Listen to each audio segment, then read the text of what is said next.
Hey kiddos, it's Lisa here with another hashtag 78 days. You know about the bell, it's hashtag 78 days. And moving into the Nine of Wands. So what I think is emerging here in the final cards of the pips sequence in the wands is really a sense, as I've been talking about it before, of what it means to turn the spark, that creative, passionate, willful spark that the wands denote in its, in its ace. What it means to turn that outward. And as I was talking about in the 8, which this is the Pagan Otherworlds Tarot, just a glorious tarot deck that does this really magical thing beautifully in the pip cards, where we have very pippy pip cards, just very scantily illustrated, and yet carrying nonetheless Rider-Waite themes in the cards.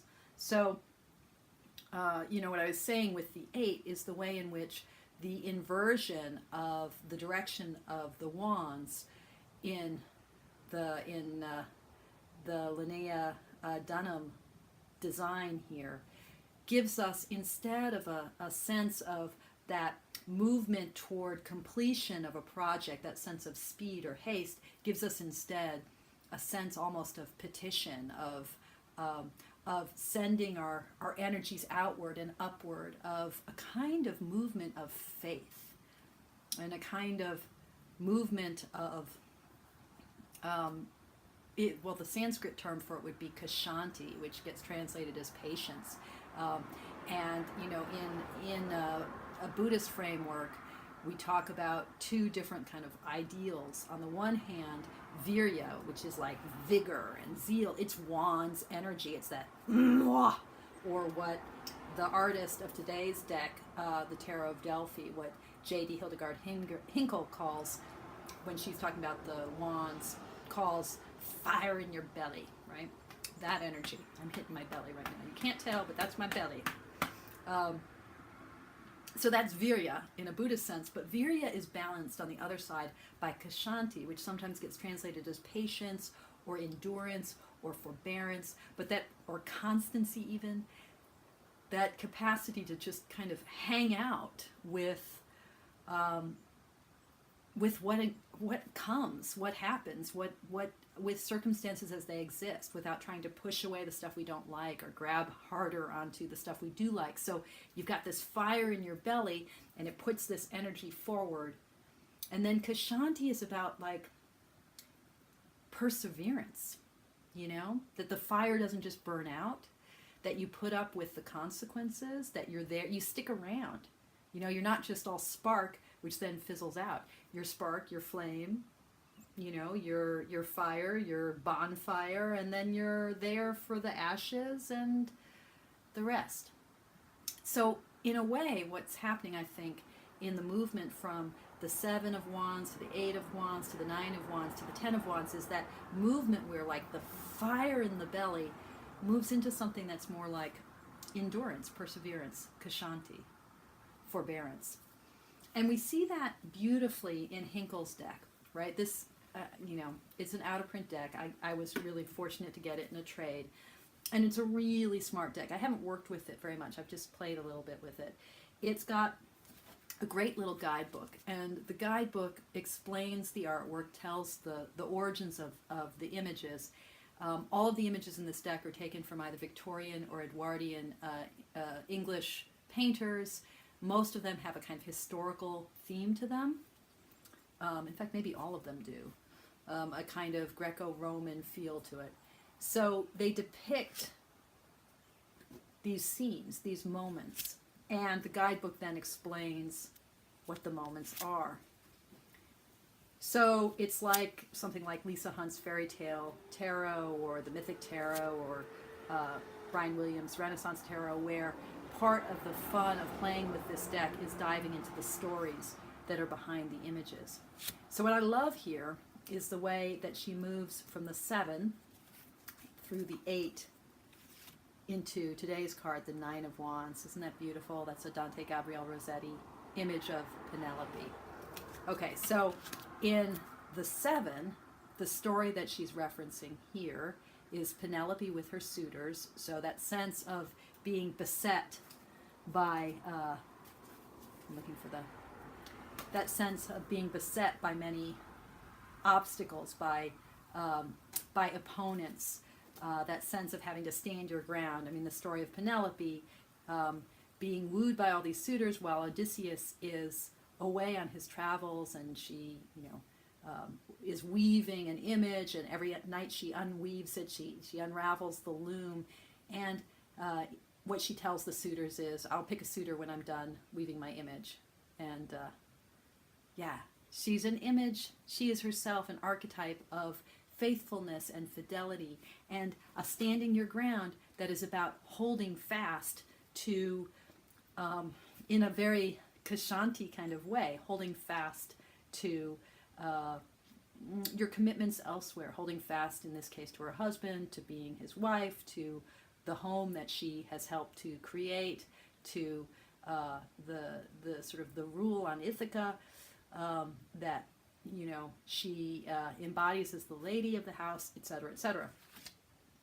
This next image is an image of Persephone being released from the underworld, and you have Hermes here, and Hinckel's interpretation of this refers to the ways in which Hermes, as the messenger of the god, as Quicksilver, as the fastest, the fastest. The only thing that's coming to mind is Hermes was the fastest internet connection possible in antiquity. But that sort of sense of Quicksilver, of the messenger, of news moving quickly, of events developing quickly. Hermes finally intercedes on Demeter's behalf in order to get Persephone, her daughter, released from the underworld. So again, a kind of, Demeter's, her great loyalty to her daughter, her persistence, her Kshanti, her perseverance, is what enables all of the activity that results finally in Hermes being the successful, speedy-footed messenger to get Persephone released.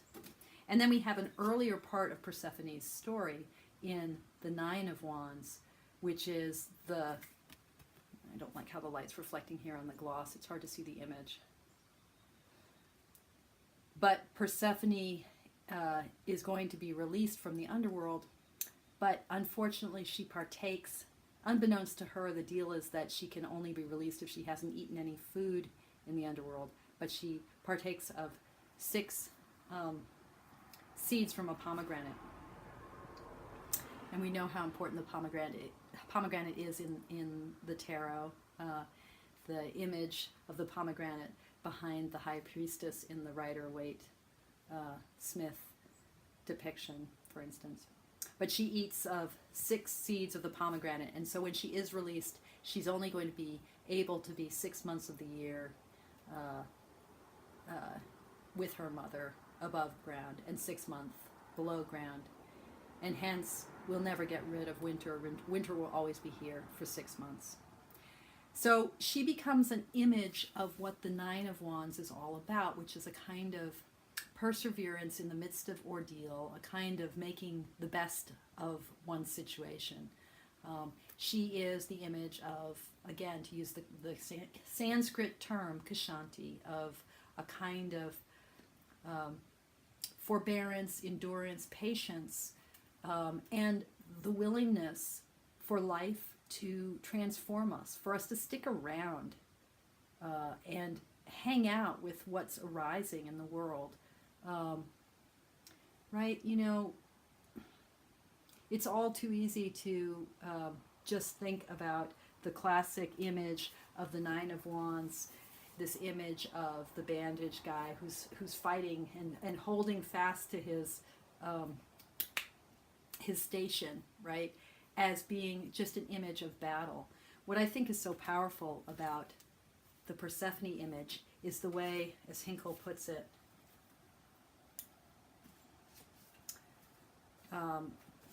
Persephone is a dual goddess of spring renewal and winter's dormancy. After she was abducted by Hades, she partook in the food of the underworld. This transgression required that Persephone divide her time between the upper and lower worlds. Here she has survived the ordeal of descent, but longs for the life and vibrancy above. Beleaguered, Persephone cannot yet imagine how her travails will intensify her power. So it's not just this endurance, but this way in which when we endure things, we open ourselves up to being more deeply empowered and more enlivened by that which is difficult. So the Nine of Wands is not just a card of endurance and putting up with difficulty, but it's a card of being open to the lessons of life, being open to the ways in which this fire in our belly of the wands, that spirit of creativity and energy and oomph, how that may take us into difficult spots, right? May put us into the world in a way that takes a little piece out of us, right? Putting our energy out there is never a small thing. But in doing so, and in being willing to have staying force for that effort, to follow through with it, to stick with it, to persevere, we open ourselves up to growth and empowerment and enlivenment, if that's even a word, that we would never have thought possible. I see the Nine of Wands as a card of incredible potency and incredible potentiality. And I love the idea of it being Persephone, you know, the goddess of winter and summer, of the dormancy of winter and the renewal of summer, right? She's a figure who reminds us of the shadow and the light together, and how those two sides together are what enable growth, transformation, the bursting forth of our energies in the world in ways that enrich all of us. All right, I've already got my hands together. My palms are already together.